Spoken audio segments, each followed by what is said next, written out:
17 February. Welcome to the President's Daily Brief. I'm Mike Baker, your eyes and ears on the world stage. All right, let's get briefed. We'll start things off today with Arab nations turning up the heat on Hamas, just weeks after U.S. President Trump floated his controversial plan for Gaza. Some leaders are now openly calling for Hamas to step aside. We'll unpack what's behind this shift. Later in the show, a White House team heads to Saudi Arabia for Russia-Ukraine peace talks, while European leaders, they scramble to respond. Plus, Western intelligence agencies say that Russia has formed a secretive new spy unit tasked with carrying out sabotage, assassinations, and attacks across Europe. One wonders that if we're talking about it now on the PDB, just how secretive is it? And in today's Back of the Brief, a deadly knife attack in Austria has been linked to the Islamic State. Authorities say the terrorist threat in Europe isn't going away anytime soon. And look at that. We're still in the introduction segment, and we've already got a winner for the Statement of the Obvious Award. But first, today's PDB Spotlight. It's been nearly 2 weeks since President Trump floated the idea of the U.S. taking over Gaza and turning it into a Middle Eastern version of the Riviera. And let's just say, the reaction has been not overly positive. To recap, Trump's plan called for permanently relocating Gaza's population, all 2.3 million of them, outside of Gaza, while Washington would oversee reconstruction that estimates say could take 10 to 15 years. Critics, including most governments in the region, have slammed it as everything from unrealistic to outright, quote, ethnic cleansing. But while much of the world has been busy rejecting Trump's plan, something else has been quietly happening, something arguably, more significant. The Overton window in the Middle East may have just shifted in a way that would have seemed impossible just a few short months ago. Now, if you're not familiar with the concept of the Overton window, it's basically the range of ideas that are considered socially acceptable in public debate at any given time. And that window shifts over the years. Things once considered unthinkable can suddenly become mainstream. And in the Middle East, that shift usually happens very slowly. The region is built on deep traditions, authoritarian rule, and religious influence, factors that tend to resist rapid change. But today, as Arab leaders scramble to offer an alternative to Trump's plan, some of them are saying something that not long ago would have been completely off the table, and that is that Hamas needs to go. Take, for instance, the Arab League Secretary General. In a February 11th interview on the Saudi Al Arabiya channel, he called on Hamas to step aside. He even admitted that Trump's plan was designed to pressure Arab nations into offering their own proposal. And now, at the Arab Summit later this month, leaders will be doing exactly that, an alternative that they say will be acceptable to Palestinians, Arab nations, and the international community. And the Arab League official isn't the only one saying that Hamas has to go. The United Arab Emirates presidential advisor, Anwar Gargash, also backed the idea, calling it, quote, rational and appropriate. He said, quote, the interests of the Palestinian people must come before the interests of Hamas, especially in light of the calls to displace the Palestinians from Gaza and the war that resulted from Hamas's decisions that destroyed the Gaza Strip and tore its human and social fabric, end quote. Then there's Tariq al-Humayed, a senior Saudi journalist who just published an article in the London-based Saudi daily Al-Sharq al-Awsat titled Hamas Must Relinquish Power. His argument? It's that removing Hamas is a practical alternative to Trump's plan. It would protect Egypt and Jordan from instability, prevent another war on Gaza with U.S. support, and pave the way for reconstruction. So, while there isn't yet a full Arab consensus, it's clear that the conversation has shifted. But as you'd expect, and this will not be a shock, Hamas isn't exactly on board. And by that I mean they're definitely not on board. They're nowhere near the board. And of course it's likely that the Iranian regime responsible for funding and building and training and resourcing Hamas, they won't be on board either.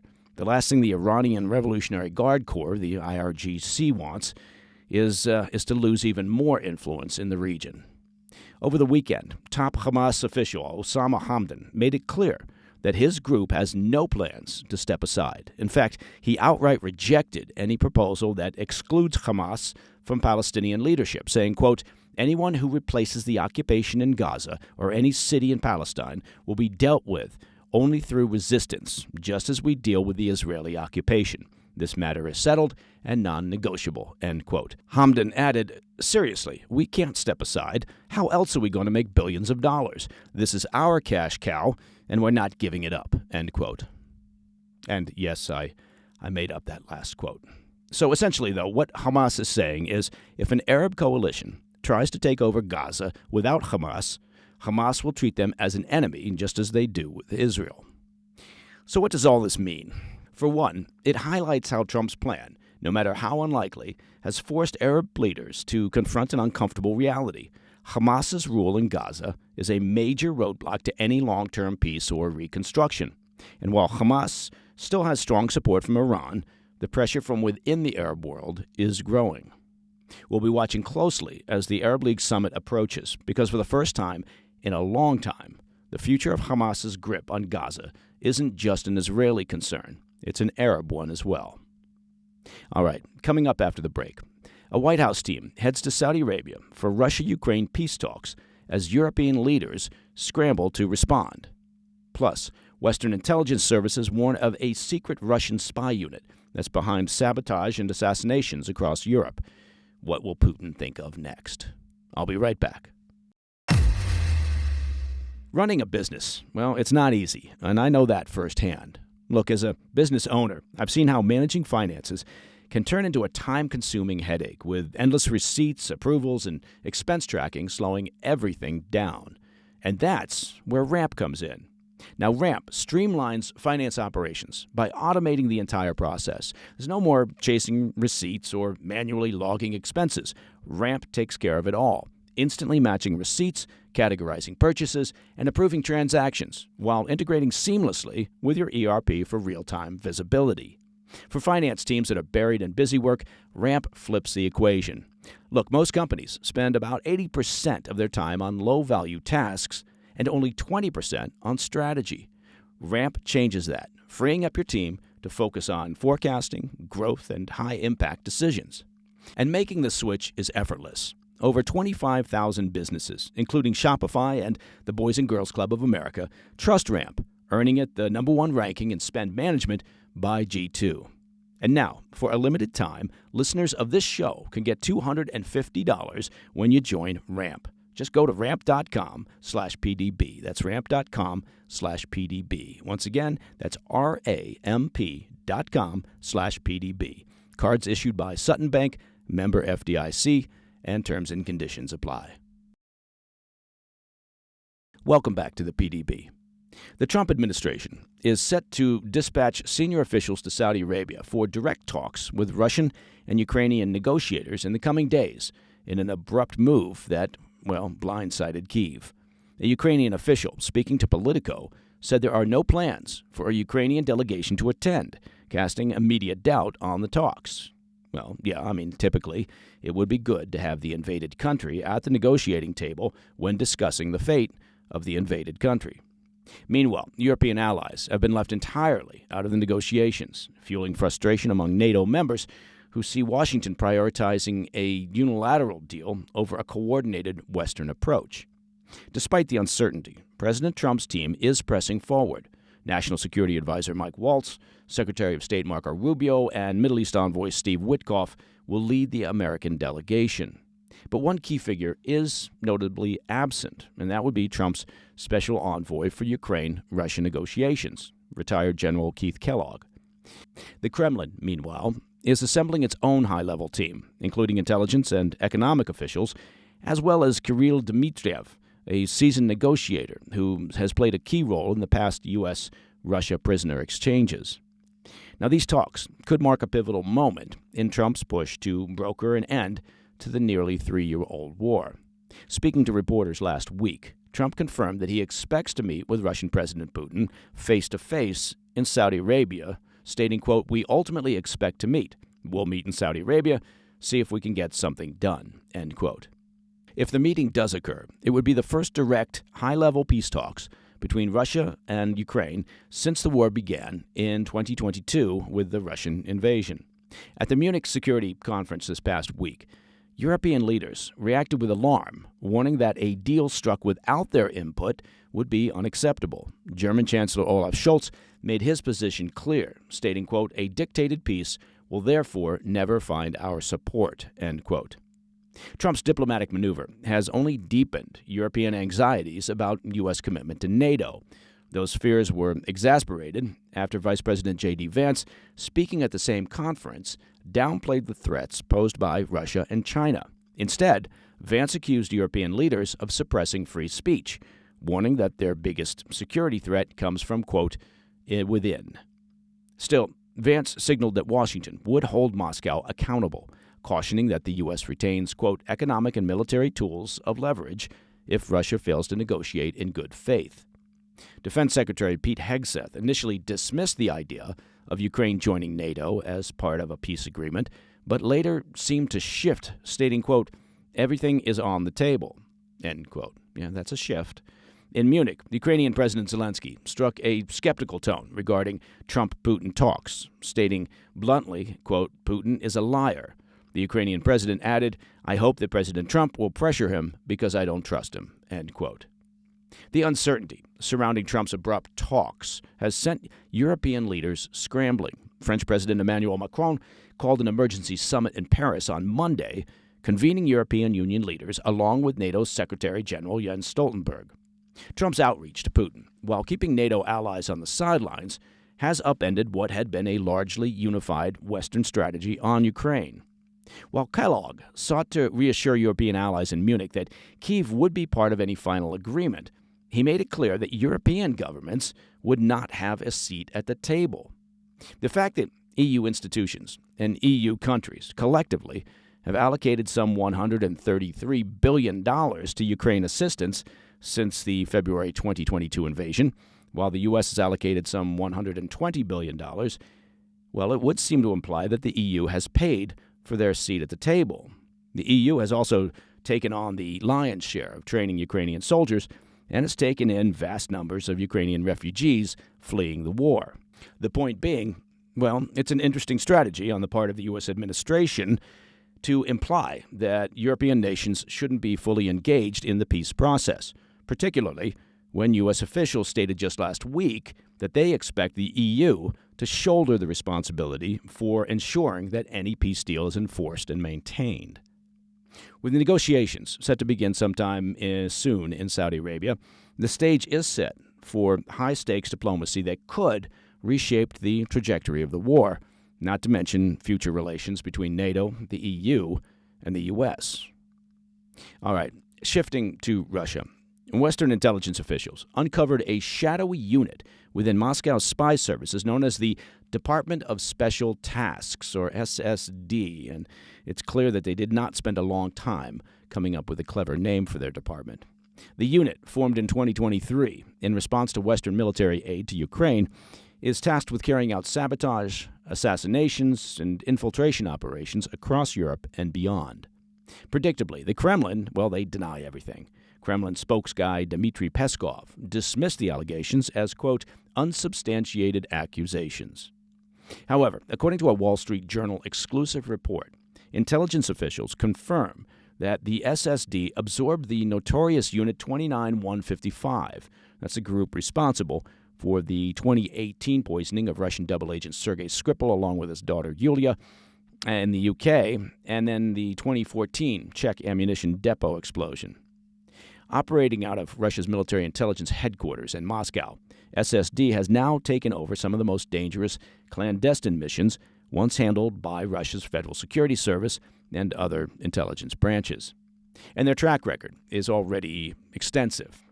Western intelligence agencies linked SSD to a series of high-profile attacks, including a 2024 assassination plot against Armin Papager, the CEO of German arms manufacturer Rheinmetall, one of Ukraine's key suppliers.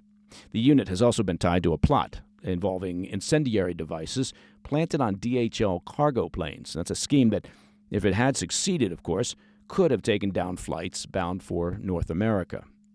Beyond these operations, SSD operatives have been behind arson attacks on European weapons factories, attempted bombings in France, and coordinated sabotage efforts in Poland and Ukraine in an effort to destabilize infrastructure and lower morale. At the helm of SSD is Colonel General Andrei Averyanov, a veteran of Russia's Chechen wars and a key figure in the annexation of Crimea. Wanted by Czech authorities for his suspected role in that deadly 2014 ammunition depot explosion, Averyanov's involvement underscores Moscow's growing willingness to embrace direct, high-risk operations against the West. His deputy, Lieutenant General Ivan Kasyanenko, oversees SSD's European operations. A former Russian Air Force officer with deep ties to military intelligence, he previously operated under diplomatic cover in Iran, playing a role in facilitating Moscow's drone and missile cooperation with Tehran. But SSD's activities extend far beyond bombings and assassinations. The unit is also tasked with infiltrating Western companies and universities in an effort to recruit foreign agents, particularly in Ukraine and Serbia. While SSD operations peaked last summer, intelligence reports suggest a recent lull. The reason? Well, some analysts speculate that Moscow may be looking to create diplomatic space with the Trump administration. But Western security officials caution that Russian intelligence has only grown more aggressive, particularly in Germany. That's a country that Moscow views as NATO's weak link due to its energy dependence on Russia and deepening internal divisions. NATO's Deputy Assistant Secretary General warned that Russia's wartime mindset demands a, quote, similar response from the West, and Washington appears to be taking that warning seriously. In December, the EU imposed sanctions on SSD operatives for their role in orchestrating assassinations, sabotage, and cyber attacks across Europe. The U.S. sanctioned SSD members on similar charges back in December. Meanwhile, U.S. and European lawmakers are calling for increased counterintelligence operations against Russian covert activities. As Moscow escalates its shadow war against the West, the emergence of SSD marks a dangerous new chapter, one that could require the U.S. and NATO allies to take a far more aggressive stance. All right, coming up in the back of the brief, a deadly knife attack in Austria is now linked to ISIS, as authorities warn the terror threat in Europe remains as real as ever. I'll have those details when we come back. In today's back of the brief, a 14-year-old boy was killed in a stabbing and 5 others were wounded in what Austrian officials are calling an Islamist attack carried out by a Syrian asylum seeker. The attack, which took place on Saturday near a main square in a town bordering Italy and Slovenia, has reignited Austria's already tense debate over immigration and national security. 3 of the injured remain in intensive care, while another is in stable condition. One victim has been discharged and is receiving outpatient treatment. Authorities identified the Islamist suspect as a 23-year-old Syrian man who was detained at the scene and has since been charged with murder and attempted murder. Austria's interior minister revealed that an Islamic State flag was discovered in the suspect's apartment. That could be a clue, along with evidence suggesting he pledged allegiance to the terror group. Officials believe he was radicalized online over a short period of time, stating that the suspect had a, quote, Islamic terror motive for the attack. Austrian police say the Islamic attacker could have claimed more lives if not for the intervention of a delivery worker, also a Syrian national, who drove his vehicle toward the suspect, halting the assault. On Sunday, officials confirmed the ages and nationalities of the wounded, 2 15-year-olds and 3 adults, aged 28, 32, and 36. 4 are Austrian citizens, while 1 is Turkish. The interior minister stressed that the suspect had no prior criminal record. He held a valid residence permit and was not on any law enforcement watch lists. However, initial reports suggested the Islamist was still awaiting a decision on his asylum application. The interior minister framed the attack as a stark reminder of the growing terrorist threat within Austria, stating, quote, so those in a position of responsibility, the police, the authorities, must draw the necessary conclusions from that, end quote. The attack has fueled debate over Austria's asylum policies, particularly after last year's election, where the National Conservative Freedom Party won the most votes for the first time. The party's leader wasted no time in calling for a, quote, rigorous crackdown on asylum. The Interior Minister echoed those concerns, stating Austria must enact, quote, legal reforms to give law enforcement greater authority in monitoring asylum seekers from Syria and Afghanistan. And that, my friends, is the President's Daily Brief for Monday, 17 February. Now, I hope you had an opportunity to check out the latest episode of our weekend show, the PDB Situation Report. If not, well, it's available along with past episodes on our YouTube channel. You can find that at President's Daily Brief, and as well as, of course, on all podcast platforms. I'm Mike Baker, and I'll be back later today with the PDB Afternoon Bulletin. Until then, stay informed, stay safe, stay cool. Hey, thanks for tuning in. If you enjoyed this video, don't forget to hit that like button and leave a comment, a really positive, nice, and kind comment. That would be appreciated. And if you're not already subscribed to our channel, make sure to subscribe and turn on notifications so you don't miss any of our daily updates.